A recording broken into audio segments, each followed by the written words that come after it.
വരിക്കാർക്ക് ആശ്വാസം നൽകുന്ന ഒരു അപ്ഡേറ്റ് ആണ് ഇപ്പോൾ പുറത്തു വരുന്നത്.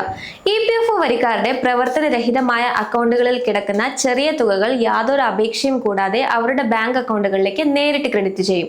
ഏകദേശം 7.11 ലക്ഷം അക്കൗണ്ടുകളായി കിടക്കുന്ന 30.52 കോടി രൂപയാണ് ഇത്തരത്തിൽ വിതരണം ചെയ്യുന്നത്.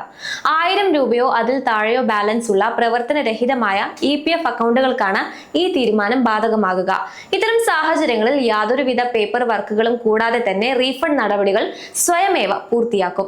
അക്കൗണ്ട് ഉടമകൾ ഇതിനായി പ്രത്യേകം അപേക്ഷകൾ സമർപ്പിക്കുകയോ EPFO ഓഫീസുകൾ സന്ദർശിക്കുകയോ ചെയ്യേണ്ടതില്ല. തുക നേരിട്ട് അവരുടെ ലിങ്ക് ചെയ്ത ബാങ്ക് അക്കൗണ്ടുകളിലേക്ക് ക്രെഡിറ്റ് ചെയ്യപ്പെടും. തൊഴിലാളിയിൽ നിന്നോ തൊഴിലുടമയിൽ നിന്നോ 36 മാസത്തിലേറെയായി നിക്ഷേപങ്ങളൊന്നും ലഭിക്കാത്ത പ്രൊവിഡന്റ് ഫണ്ട് അക്കൗണ്ടുകളെയാണ് പ്രവർത്തനരഹിതമായ അക്കൗണ്ടുകൾ എന്ന് വിളിക്കുന്നത്.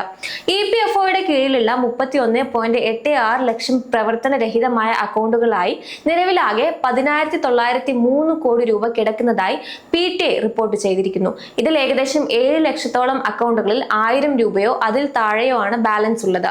ഇത്തരം അക്കൗണ്ടുകളിലായി ആകെ 30.52 കോടി രൂപയാണുള്ളത്. തുക നേരിട്ട് നിങ്ങളുടെ ആധാർ ലിങ്ക്ഡ് ബാങ്ക് അക്കൗണ്ടിലേക്ക് വരും. നിങ്ങളുടെ EPF അക്കൗണ്ട് ഈ ബാങ്ക് അക്കൗണ്ടുമായി ലിങ്ക് ചെയ്തിരിക്കണം. വരിക്കാരൻ മരണപ്പെട്ട സാഹചര്യത്തിൽ നോമിനിക്കോ നിയമപരമായ അവകാശിക്കോ ഈ തുക ലഭിക്കും.